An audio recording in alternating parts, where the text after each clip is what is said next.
Bueno, el presupuesto general de la Nación 2024 es probablemente la herramienta más importante que tiene la política fiscal. Ahí es donde se delinean todas las políticas y los ejes de acción para lo que se buscará llevar adelante durante el ejercicio venidero, o sea, en el año 2024. El presupuesto fue presentado, fue estudiado por la Comisión Bicameral y ya tiene aprobación en la Cámara de Diputados y bueno, y tiene que estar siendo aprobado probablemente mañana en el día en la Cámara de Senadores, ¿verdad? El presupuesto general de la Nación en líneas generales, en nuestra opinión, básicamente refleja las líneas que venían llevándose adelante.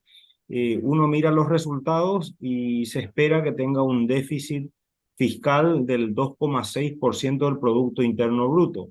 Eso significa que sería el sexto año consecutivo de incumplimiento de la Ley de Responsabilidad Fiscal, que establecía un límite de no superar el déficit fiscal en 1,5% del Producto Interno Bruto. Si bien es cierto el discurso indica de que se busca una mejor asignación, una mayor racionalidad en la asignación de las partidas presupuestarias y que eso básicamente garantice el crecimiento y el desarrollo sostenible del país, en la práctica, bueno, los números no reflejan eso, ¿verdad? Las grandes líneas que mencionan que van a estar siendo prioridad para el presupuesto, o sea, para el ejercicio fiscal 2024, son salud, educación y seguridad. En esa línea vemos de que las partidas, siempre mirando como el presupuesto como un todo, vemos de que las partidas de salud y de seguridad, por ejemplo, tienen una menor asignación con respecto al año 2023, por ejemplo, ¿verdad? Entonces eso da una pauta de que, bueno, queremos una cosa, pero los números dicen otras cosas. También en el mensaje se menciona de que se busca de que este presupuesto esté garantizando el crecimiento y el desarrollo sostenible del país. Sin embargo, las partidas asignadas al Ministerio de Agricultura y Ganadería tienen una reducción de más de 22 millones de dólares. En el Ministerio de Obras Públicas la reducción es mayor a 260 millones de dólares. Entonces, pareciera ser como que estamos ahí diciendo una cosa bueno, y presentando otra, ¿verdad? Ese es un poco el resumen de este presupuesto. Uno podría decir, bueno, el gobierno que asume ha tenido poco tiempo y pues quizás por ese motivo no tuvo la capacidad de influir adecuadamente, ¿verdad?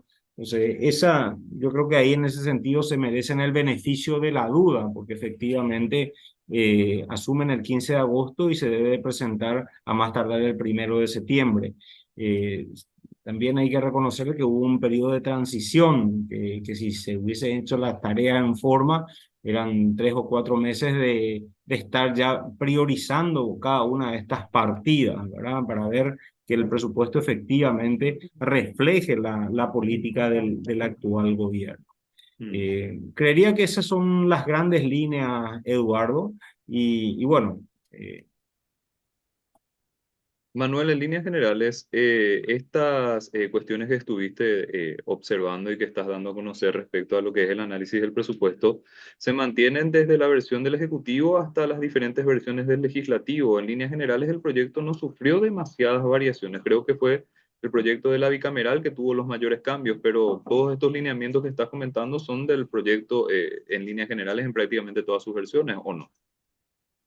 básicamente tenemos los números del proyecto presentado por el Poder Ejecutivo, los números aprobados en la Comisión Bicameral y en la Cámara de Diputados lastimosamente no lo tenemos, entonces no podemos sentar una postura al respecto, pero por las discusiones que se fueron dando durante este proceso, creemos de que no hubieron grandes cambios a lo que presentó el Poder Ejecutivo. Y estamos hablando de un presupuesto que se incrementa en aproximadamente 309 millones de dólares con relación al presupuesto del año 2023, ¿verdad? En donde las partidas con mayor, o sea, las entidades con mayor crecimiento están en el Poder Ejecutivo, seguido por la Cámara o sea, por el Congreso Nacional, en donde la Cámara de Diputados es la que tiene un incremento importante con relación al presupuesto 2023. En el Poder Ejecutivo, ya mencioné, hay caídas importantes, como el caso del Ministerio de Agricultura y Ganadería, el Ministerio de Obras Públicas y Comunicaciones, y hay incrementos importantes, especialmente en el Ministerio de Economía y Finanzas, ¿verdad? Vemos que en el Ministerio de Economía y Finanzas se incrementan casi un poco más de 480 millones de dólares, producto del mayor servicio a la deuda pública por 260 millones, colocaciones, inversiones financieras para llevar adelante proyectos de alianza público-privada.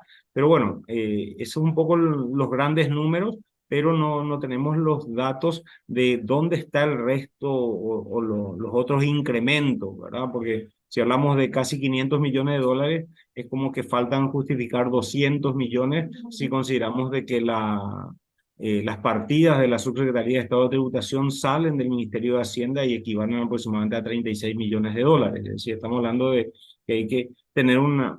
Yo estoy seguro que tendrá una explicación muy lógica y muy coherente, solamente que la señal pareciera ser no muy apropiada para los agentes, ¿verdad? Manuel, ¿se mantiene en este proyecto de presupuesto general para el 2024 ese peso importante de lo que son los gastos rígidos, sobre todo los gastos salariales, en detrimento de otro tipo de gastos? Totalmente. O sea, en ese sentido no hay ningún cambio. El gasto salarial seguirá siendo o sigue siendo el 36% del total del presupuesto. A eso le sumamos las transferencias, en donde están básicamente las transferencias a los jubilados y a las personas en situación de vulnerabilidad, y tenemos casi otro 30%. Le volvemos a sumar la deuda pública, tenemos un 15% de todo el presupuesto, es decir, con estas partidas ya tenemos más del 80% del presupuesto preasignado, ¿verdad? Es decir, no estamos haciendo absolutamente nada, sino manteniendo la estructura para que siga funcionando. Uno diría, y bueno, ¿y cómo está la inversión? Y la inversión en porcentaje del total hay una caída importante, estaba en torno al 13-14% y ahora se ubica en torno al 7% del total, ¿verdad? Entonces, ese es un poco el escenario que tenemos o que presenta este presupuesto. Entonces, insisto, teniendo el gobierno la mayoría en ambas cámaras y si el objetivo era llevar adelante o dar una señal lo más apropiada posible, creo que se hubiese podido hacer un mejor esfuerzo para que este presupuesto para el año 2024 refleje efectivamente las políticas o la dirección que le quiere dar este gobierno a la política económica. Y en ese sentido, Manuel, probablemente ya no prospere teniendo en cuenta lo que fue el estudio en las diferentes etapas legislativas, pero como mensaje precisamente del Poder Ejecutivo, estas propuestas de incrementos de salario que hubo para el presidente de la República, ministros también del Poder Ejecutivo, otras autoridades. ¿Qué te parece que justamente deja, teniendo en cuenta de que se tiene un discurso de que necesitamos gastar mejor, de que se tiene que cuidar también el gasto salarial, de que el gasto rígido es demasiado elevado en nuestro país, pero otra vez se tienen cuestiones como lo que serían propuestas de aumentos salariales en ciertos puntos o en ciertos sectores? ¿Qué te parece que deja esto como mensaje, Manu? El mensaje es ambiguo, o sea, se dice una cosa y se hace otra, ¿verdad? Entonces, lastimosamente pierde coherencia y consistencia el discurso, y eso se traduce en que las señales no son las más adecuadas para los agentes económicos. Hay que recordar siempre que el Estado, el sector público, es un agente extremadamente importante en el desempeño y en el desarrollo de la actividad económica. Entonces, hay que tratar de ser lo más coherente y consistente posible, ¿verdad? Lastimosamente, esa señal no se dio.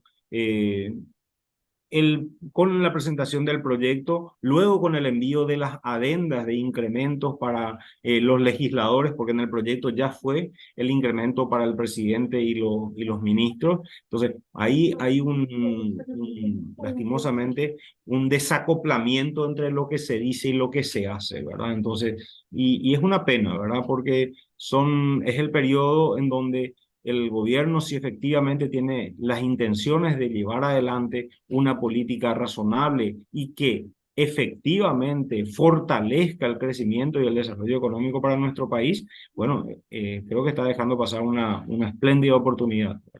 Ujú, entiendo.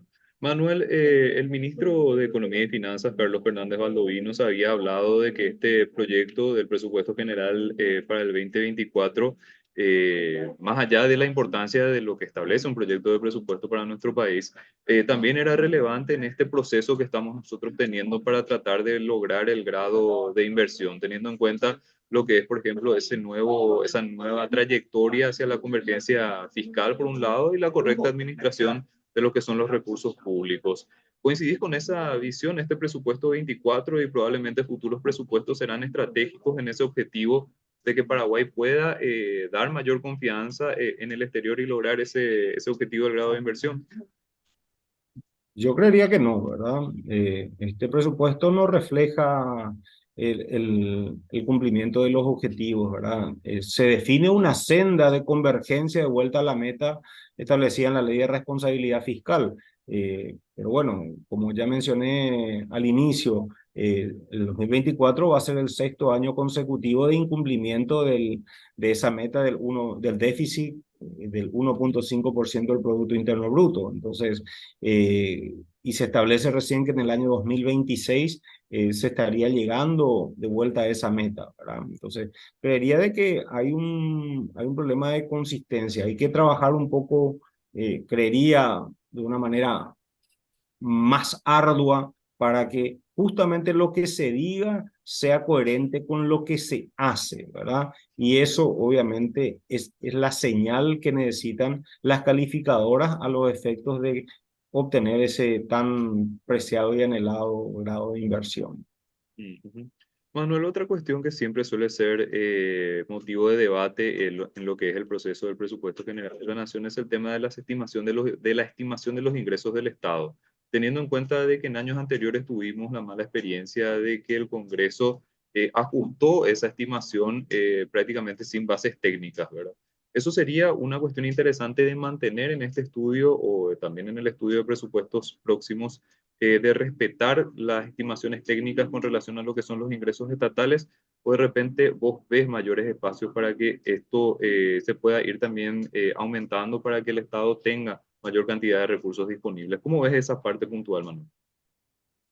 Bueno, yo no escuché en este proceso de discusión análisis sobre cuál sería, si hay cambios importantes por el lado de los ingresos, ¿verdad?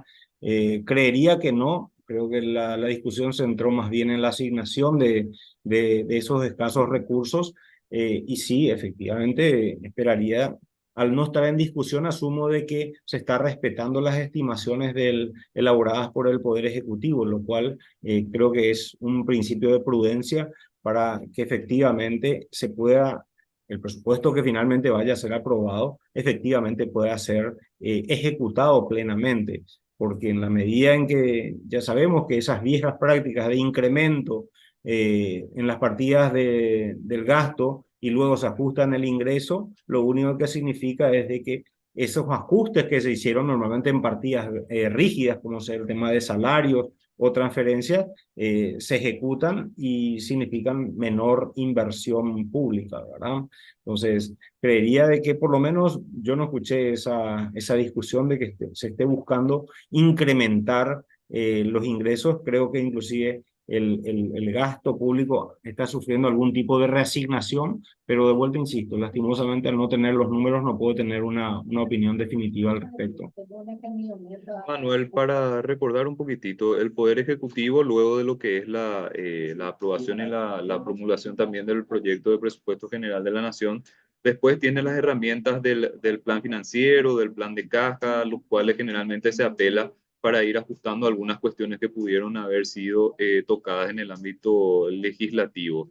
¿Te parece que el proyecto, más allá de esas observaciones puntuales que estuviste dando ya al principio con relación a lo que son los mensajes del PGN 2024, apunta a ser manejable con estas herramientas con las cuales usualmente se maneja el Estado, el Poder Ejecutivo? Totalmente, o sea, en la medida en que no se tengan unas partidas de ingresos que no reflejen la real capacidad financiera del Estado, pasan a tener mayor importancia las herramientas que acabas de citar, ¿verdad? Lo ideal es tratar de tener un presupuesto lo más real posible y que obviamente la ejecución también refleje ese presupuesto y no tener que estar recurriendo a herramientas como el plan financiero o el plan de caja, ¿verdad? Entonces, lo ideal sería de que continuemos con esto si no hay modificaciones importantes, ¿verdad? Habría que esperar a tener el presupuesto aprobado para tener una opinión final al respecto, ¿verdad? Genial, Manuel.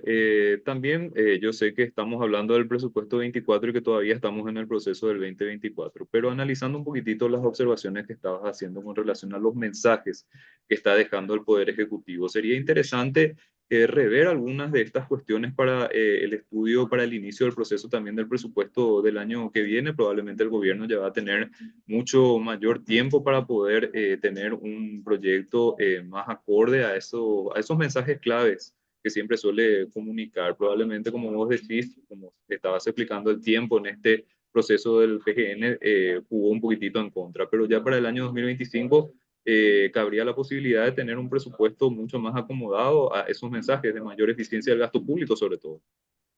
Espero que así sea, ¿verdad? Lastimosamente, el único proceso de reorganización administrativa que se llevó adelante es el del Ministerio de Economía y Finanzas, con la exclusión de la Subsecretaría de Estado de Tributación y la inclusión de la Secretaría de la Función Pública y la Secretaría Técnica de Planificación. La estructura administrativa todavía está en proceso de ajuste. Asumo de que eso también está incorporado en algunas partidas dentro del presupuesto previsto para el Ministerio de Economía y Finanzas para el año 2025. Ahí es donde deberíamos de poder ver realmente el deseo que tiene este gobierno de hacer bien las cosas. ¿Por qué? Porque presentó un proyecto de ley de unificación, supresión y de una serie de entidades que básicamente tiene una superposición de funciones, estableciéndose un cronograma razonable para que se cuente con sus cartas orgánicas, un proyecto de reorganización y que eso se someta a consideración del Congreso Nacional. Entonces, en la medida en que se haga esa tarea y se logre la aprobación, una pena que no se haya aprobado en este periodo, porque finalmente será una señal nada más de que efectivamente se quiere avanzar en el proceso de reorganización administrativa del Estado.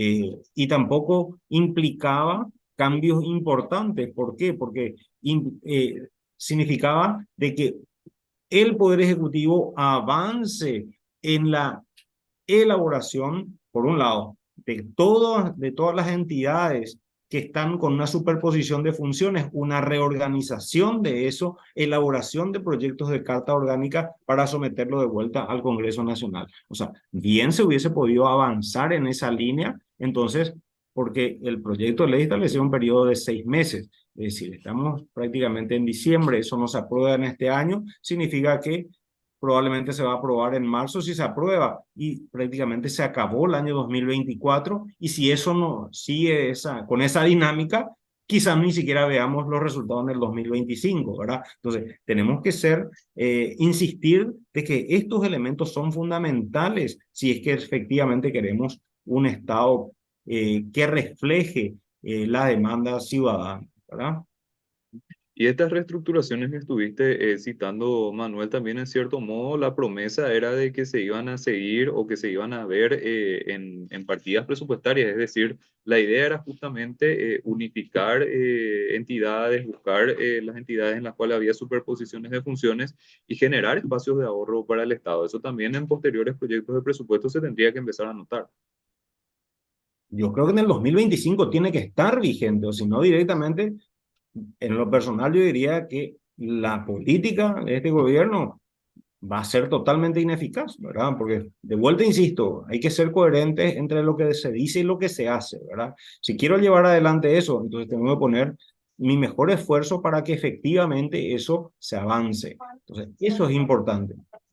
No escuché de que haya hablado este gobierno de que es prioridad establecer las reglas en materia del personal, por ejemplo. Tenemos una ley de la función pública que está totalmente desfasada, pero desfasada por los numerosos e incontables procesos de inconstitucionalidad que tiene, ¿verdad? Entonces, ¿para qué queremos una ley que no es sino la excepción, ¿verdad? Entonces, hay que tener una regla clara también en el manejo que va a tener el Estado con sus principales colaboradores, que son justamente los funcionarios de Estado, ¿verdad? Entonces, y hay que hacer algo al respecto. No escuché que hasta el momento de que eso sea prioridad para el gobierno. Sé que está en agenda, pero no quizás con la prioridad que debiera, ¿verdad?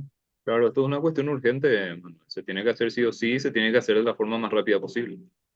Así es. Lo mismo pasa con la caja fiscal, que implican la erogación de recursos de casi 200 millones de dólares por año por el déficit de la caja fiscal. Entonces hay que tomar medidas importantes a los efectos de ir cortando esta permanente sangría que tiene los escasos recursos del Estado. 200 millones de dólares es un montón de recursos que bien pueden estar apoyando al crecimiento económico, como se reiteró en varias ocasiones se reitera en varias ocasiones en el proyecto, en el mensaje presentado por el Poder Ejecutivo. Claro, Manuel, y como siempre también reiteramos cada vez que estamos hablando de presupuesto, en la medida en la que las rigideces sean cada vez mayores, sobran menos recursos para lo que son las necesidades ciudadanas, básicamente salud, educación y, bueno, y seguridad. Totalmente, totalmente. Entonces, creo que es tiempo de hacer las tareas. Eh, este presupuesto, digamos que fue un proyecto piloto. Eh, en mi opinión, yo le doy el beneficio de la duda, pero para el presupuesto 2025 definitivamente esto ya no puede volver a observarse, o no debería. Manuel, te agradecemos muchísimo tu tiempo y tu análisis. Nos parece sumamente importante hablar de este proyecto del presupuesto general de la Nación y estar manteniendo en debate constante lo que es el gasto público en nuestro país, porque siempre hablamos de la necesidad de gastar mejor. El Estado tiene recursos limitados y eso se tiene que transmitir en servicios efectivos para la ciudadanía. Entonces, este tipo de análisis y de debates para nosotros son sumamente importantes. Te agradecemos muchísimo tu tiempo y esperamos contar con tu participación nuevamente en este espacio. Claro que sí, Eduardo. Un gusto poder estar haciendo un pequeño aporte. ¿Por qué? Porque todo esto de lo que estamos hablando fue el eje principal de la campaña del señor Santiago Peña. Entonces, reducción del gasto, racionalidad, eficiencia, sentar las bases para un crecimiento económico, el resurgir de un gigante. Es decir, estamos hablando de aspectos importantes. Entonces, también el discurso, pero ahora es hora de remangarse y irnos a la obra, ¿verdad?